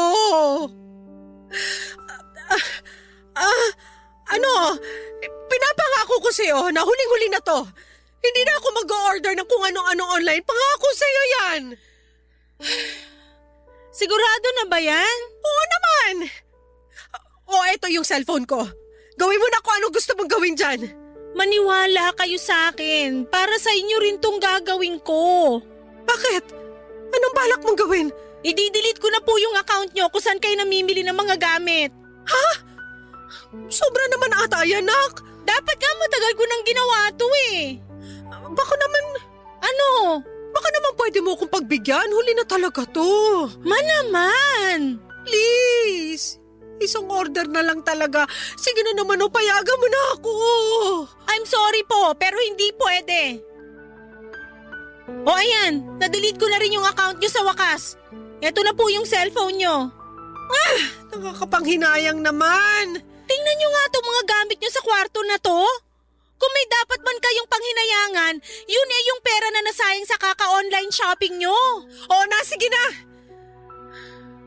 Ba't kanya ka makatitig sa akin? Ma, wag na wag po kayong magkakamali na gumawa ng bagong account. Sinoli ko po sa inyo yung cellphone nyo. Wag nyo naman sanang sirain yung tiwalang binibigay ko sa inyo. Oo na.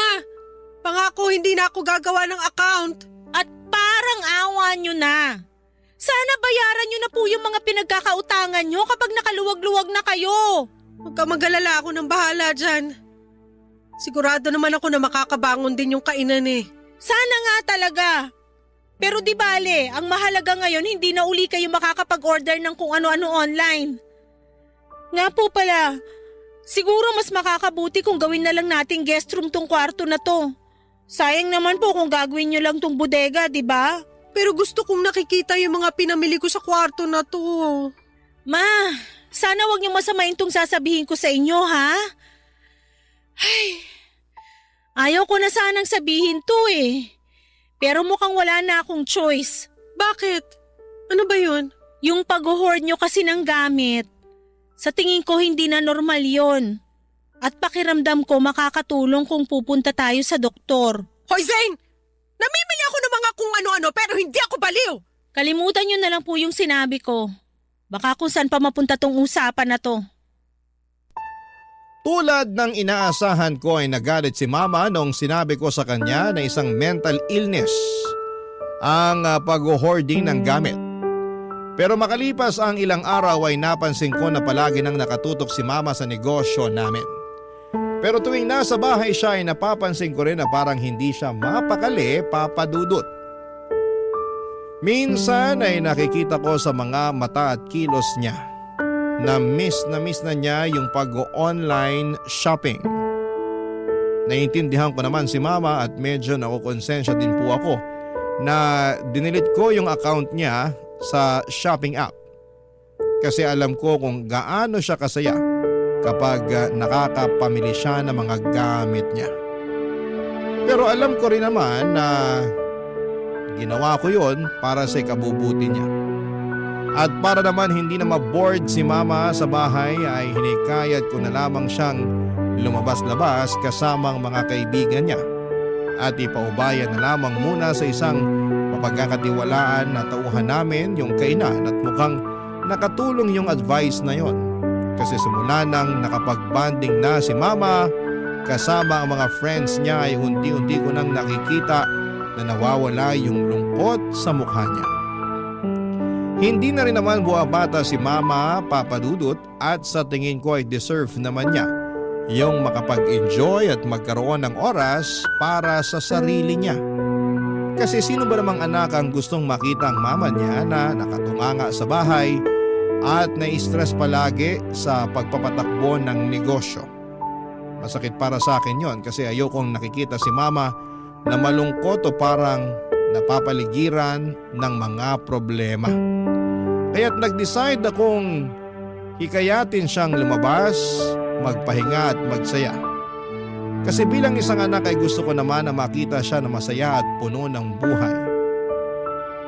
At ng mga panahon na yon, Papa Dudut, mga kabarangay, ay masasabi kong tuluyan ng iniwan ni Mama ang mundo ng online shopping.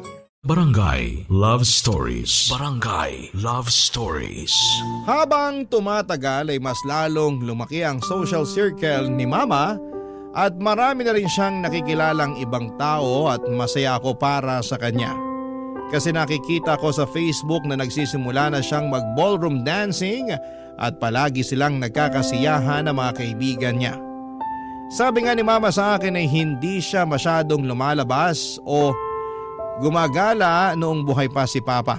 Kaya natuwa ako na kahit papaano ay nagagawa na niyang makapag-enjoy at mag-explore ng mga bagay na hindi niya nagagawa noon. Pero Papa Dudut, hindi ko akalain na hindi pa pala tuluyang nakawala si Mama sa mundo ng online shopping. Isang araw pagkatapos ko ng klase, dumiretso ko sa kainan namin at doon ko napansin na may mga nakatambak na mga parcel sa loob ng stock room. At doon ko rin nalaman na inuutusan pala ni Mama yung isa naming tauhan para mag-order ng kung ano-ano online para sa kanya. Galit na galit ako noon, pakiramdam ko ay parang trinaydor ako ni Mama. Kaya't sobrang nanlumo ako. Hindi pa nga kami ganap na nakakabangon mula sa mga utang at ngayon ay nag-o-order na naman siya.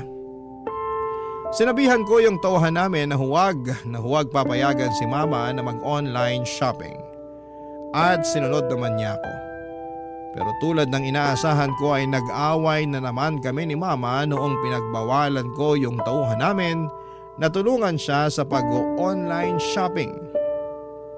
Pero hindi ko po akalain na mas malaki pa pala ang problema na haharapin ko. Isang gabi ay napansin ko na may kaibigan si Mama na dumalaw sa bahay namin. At dinig ko na sinabi niya kay Mama na kung mag-i-invest daw si Mama sa negosyo niya ay malaki daw ang kikitain na pera ni Mama. Alam mo naman ako, Papa Dudut, sobrang protective ako pagdating kay Mama. Kaya talagang nagalit ako ng gabing yon. Parang may kutob kasi ako na scammer ang kaibigan ni Mama at niloloko lamang siya, Papa Dudut. Kaya noon nag-CR si Mama ay nakipagtalo ako doon sa kaibigan niya at pinalayas ko siya sa bahay namin. At doon na nga nalaman ni Mama yung ginawa kong pagpapalaya sa kaibigan niya, Papa Dudut.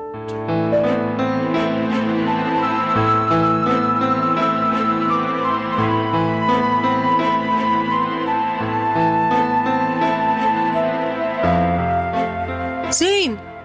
Asan na yung Yung kaibigan niyo po na inalo kayo mag-invest sa negosyo niya? Pinalayas ko na. Ano? Bakit mo naman ginawa yun? Hindi pa ba malinaw sa inyo na niloloko lang kayo nung tao na yon? Manaman, tama na. Hindi nyo na nga tinigilan yung pag-online shopping tapos ngayon magpapaloko na naman kayo? Kailan po ba kayo matatauhan? Yung taong tinatawag mo manloloko, yung taong pinalayas mo, kaibigan ko yun! Napakawalang modo mo! Wala na ako mukhang may aharap sa mga kaibigan ko nang dahil sa ginawa mo! Wes, kung ganong klaseng tao lang din naman ang magiging kaibigan mo, di bali na lang. Alam mo, hindi na kita maintindihan. Hindi ba't ikaw itong humihikayat sa akin na lumabas-labas kasama ng mga kaibigan ko? Pinayagan na nga kitang i-delete yung account ko sa shopping app, di ba? Ipapaalala ko lang po sa inyo na never kayong tumigil sa pag-online shopping. Kung hindi ko pa nakita yung mga nakatambak na parcel sa stockroom ng kainan natin, hindi ko pa malalaman na inuutusan nyo lang pala yung isa sa mga tauhan natin na mag-order para sa inyo. Benta ng kainan yung ginamit ko para pambili sa mga parcel na yon. Hindi ako naniniwala sa inyo. Sigurado ako na nangutang na naman kayo para lang matustusan yung bisyo nyo. Tumigil ka na nga! Gaya ng sabi ko sa iyo noon, makakabangon din ng kainan at mababayaran ko rin ng buo yung mga pinagkakautangan ko, naiintindihan mo? Yun na nga yun eh. Hindi pa nakakabangon yung kainan pero dinagdagan nyo na naman yung mga utang nyo. Huwag ka mag-alala kasi wala na ako mga utangan. Anong ibig nyo sabihin? Yung kaibigan ko na pinalayas mo, isa siya sa mga palagi nagpapautang sa akin. Kaya naman palang lakas ng loob ng mokong na yun na alukin kayo mag-invest sa negosyo niya. Makinig ka muna sa akin, ha? Nagkakamali ka kasi pag nag-invest ako sa kanya, sigurado ako na yayaman na tayo. Ipinaliwanag niya sa akin ang lahat at ang laki ng tubo na makukuha ko sa negosyo niya. Imposible po yan. Please lang, huwag na kayong magpapauto sa taong yun. Mas maliwanag pa sa sikat ng araw na scam yung inaalok niya sa inyo. Ang totoo niyan? Ma, huwag mo sabihin na… Oo, nakapag-invest na ako. Binigay ko na sa kanya yung 40% ng bayad ko. Diyos ko naman! Ano ba tong gulo na pinasok nyo? Maniwala ka. Ito nang simula ng pagyaman natin, anak. Sana ginamit nyo na lang yung perang yun para mabayaran yung mga utang nyo. Hindi ka naman kasi nakikinig eh. Kapag dumoble o tumriple na yung perang ininvest ko, hindi ko lang mababayaran yung mga pinagkakautangan ko kung hindi mabibili ko na rin lahat ng gusto mong bilhin. Yung gusto ko lang yung tigilan nyo na yung kahibangan na to. Bahala ka kung ayaw mo maniwala. Ganyan naman kayo mga kabataan ngayon eh. Wala kayong pinaniniwalaan at sobrang sarado mga utak nyo. Di bali na lang. Natawagan ko na lang yung kaibigan ko na pinaalis mo. Hoy, humingi ka ng tawad pagbalik niya ha? Sige ma, subukan mong babalikin yung dito at lalayasan ko na talaga kayo. Ha, talaga ba? Bakit? Kaya mo na ba ang sarili mo? Mas pipiliin ko pang matulog sa lansangan kaysa makita kayo na unti-unting nasisira dahil sa mga pinaggagawa nyo. Gusto mong lumayas? O di kunin mo yung mga gamit mo at umalis ka rito. Kung tutuusin, mas mabuti nga kung lumayas ka ngayon mismo eh. Nang sa ganoon, hindi ka na makita ng kaibigan ko pagbalik niya rito. Nakakahiya yung ginawa mo sa kanya. Mukhang nakapagdesisyon na nga kayo. Hindi niyo po alam kung gaano kasakit para sa akin na makita na unti-unti niyo sinasayang ang lahat ng mga pinagpaguran niyo. Gusto mo malaman kung anong sayang? Yung pagpapaaral ko sa'yo. Kasi lumalaki kang bastos at walang modo. Sana lang talaga, wag dumating yung araw na magsisi kayo pero huli na. Kung may pinagsisisihan man ako, yun na yung naging anak pa kita. Namimihasa ka na sa pambabastos mo sa akin? Hindi ka na naawa sa akin? Hindi niyo ba nakikita na ginagawa ko lahat ng to dahil mahal na mahal ko kayo? Ginagawa mo lang ang lahat ng to dahil ayaw mo ako maging masaya.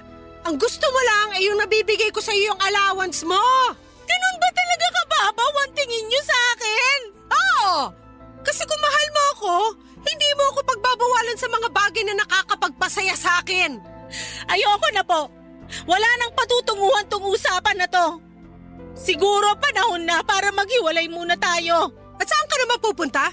Bakit? May pera ka? Doon na muna ako sa best friend ko. I'm sorry, pero aalis na ako. Tatawagan ko na lang po kayo. Nang gabing yon ay umalis ako sa bahay namin at dumiretso na ako sa bahay ng best friend ko.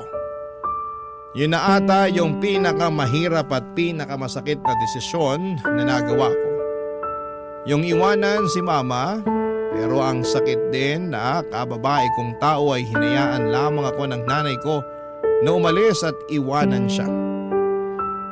Hindi man lang niya ako inalo. Pakiramdam ko na mga oras na yon ay okay lang sa nanay ko na may mangyari sa akin na kung ano. Hindi ko na talaga alam kung ano ang gagawin ko sa kanya ng mga panahon na yon. At naisip ko na baka kung magpapakalayo-layo ako ay matatauhan si mama at baka tigilan na niya ang mga hindi tamang ginagawa niya. Lalo na ang paggastos ng pera sa mga walang kwentang bagay. Buti na lamang papadudot at taos puso akong tinanggap ng best friend ko sa bahay nila.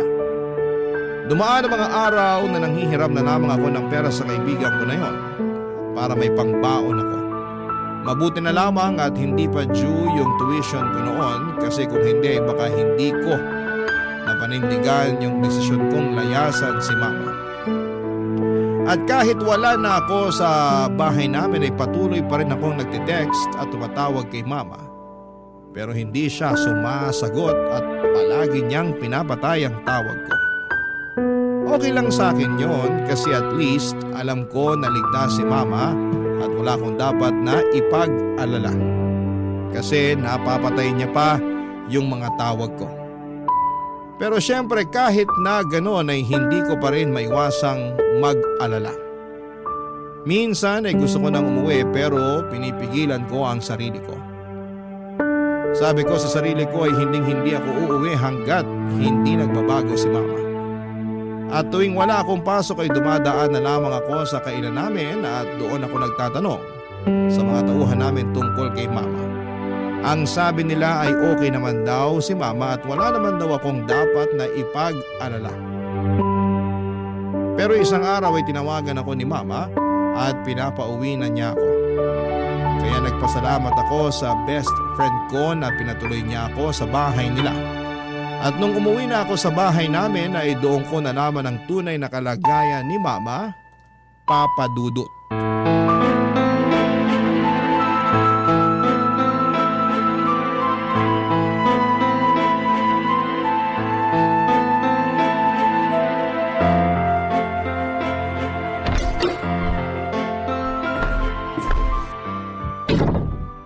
Ma? Zane, anak! Anong nangyari? Ba't kayo umiiyak? Yung perang ininvest po, wala na. Ang laking halaga nun. Yan na nga ba sinasabi ko eh. Patingin ako ng cellphone nyo. Eto! Pambihira! Wala na! Binlock na kayo nung mokong na yon. Pati yung iba pa mga kaibigan namin, hinikayat niya rin na mag-invest sa kanya, tinakbuhan niya rin. Ano nang gagawin natin? Huwag niyo na muna pong isipin yon, baka mas lalo kayong ma-stress. Anak, sorry sa lahat ng mga nagawa at nasabi ko sa'yo. Sisig-sisi ako na hindi ako nakinig sa'yo. Akala ko kasi pinaghihigpitan mo ko eh, kaya ayaw mo ko maging masaya. Naman, ikaw na nga lang ang meron ako eh. Sa tingin niyo talaga magagawa ko yon? Kung ganun, bakit mo ko nilayasan?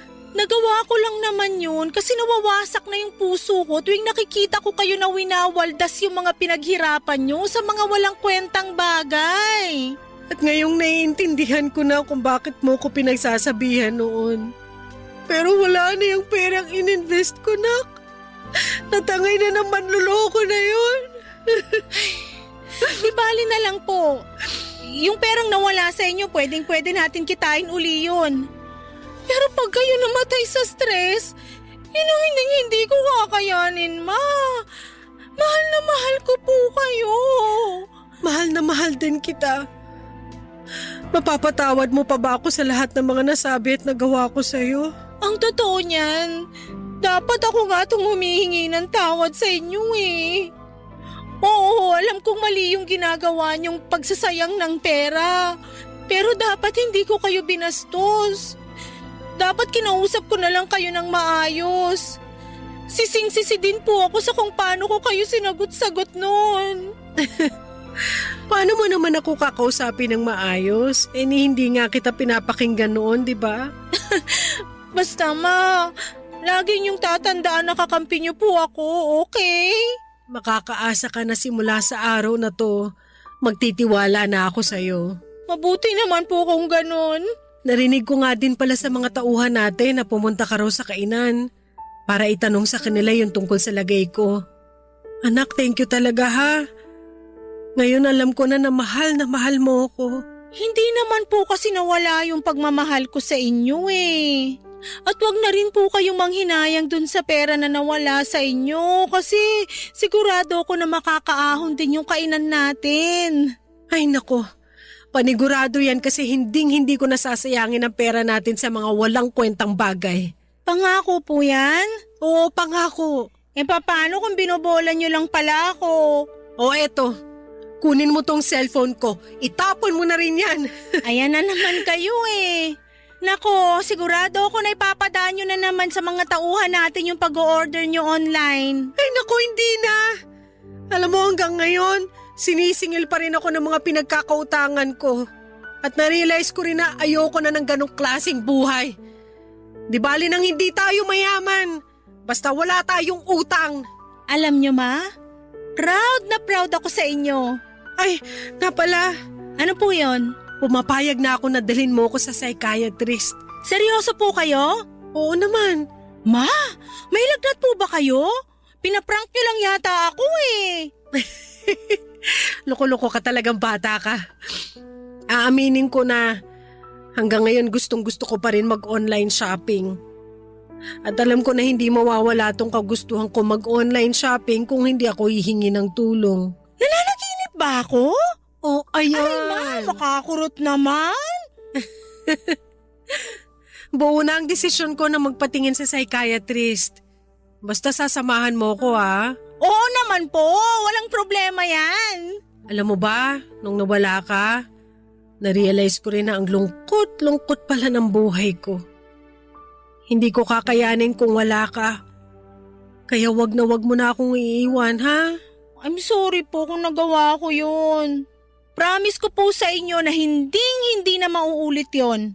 I love you anak. I love you too ma. Payakap naman ako.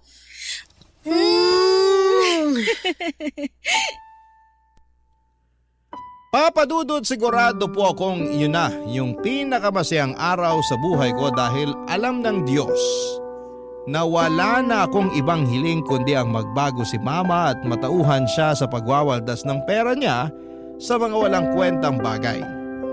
Aaminin ko rin po na may halong panghihinayang ako doon sa perang na-scam kay Mama. Pero hinayaan na lang namin yon kasi ayaw ko nang ma-stress si Mama at karma na lamang ang bahala doon sa manloloko niyang kaibigan. Iniisip ko na lamang na at least ay natauhan na si Mama pagkatapos niyang ma-scam. At ngayon po ay okay na kami ni Mama at unti-unti nang nakakabangon ang kainan namin. Mas nagiging maingat na si Mama sa paggastos at sa tulong ng psychiatrist, mas naintindihan na ni Mama kung bakit siya nag-hoard ng mga gamit at natutunan na niya kung paano iwasan at kontrolin ang nararamdaman niya. Lalo na yung hiling niya sa pag-online shopping. At dahil na rin sa tulong ng psychiatrist ay tuluyan ang iniwanan ni Mama ang mundo ng online shopping. At abala na si Mama ngayon sa pagbayad doon sa mga pinagkakautangan niya. Proud na proud po talaga ako sa character development ni Mama. At pinangako ko rin sa sarili ko na kapag nakapagtapos na ako ng pag-aaral, magfo-focus ako sa kainan namin at sisikapin ko na mapalago ito ng maayos. Nga po pala Papadudot, lilinawin ko lang. Hindi ko po sinasabi na masama yung pag-online shopping ha, pero gaya nga noong narinig kong quote, too much of everything is bad. Kaya para sa mga kabarangay ko na nakakaranas ng pinagdaanan ni Mama, ang advice ko lamang po, kung napapansin ninyo na parang nag-hoard na kayo ng gamit, seryosohin nyo po ito. Hindi po ito simpleng hobby lang ha, kundi isang seryosong kondisyon na pwedeng makaapekto sa mental health and financial situation ninyo. At palagi po nating tatandaan na hindi sa dami ng gamit na susukat ang kaligayahan ha, kundi sa peace of mind at mga tamang desisyon sa buhay. Papadudot, maraming salamat po at sana po'y mabasa at mapili po ninyo ang kwento ng buhay ko. God bless and more power sa Barangay LS. Ang inyong kapuso at kabarangay forever, Zane.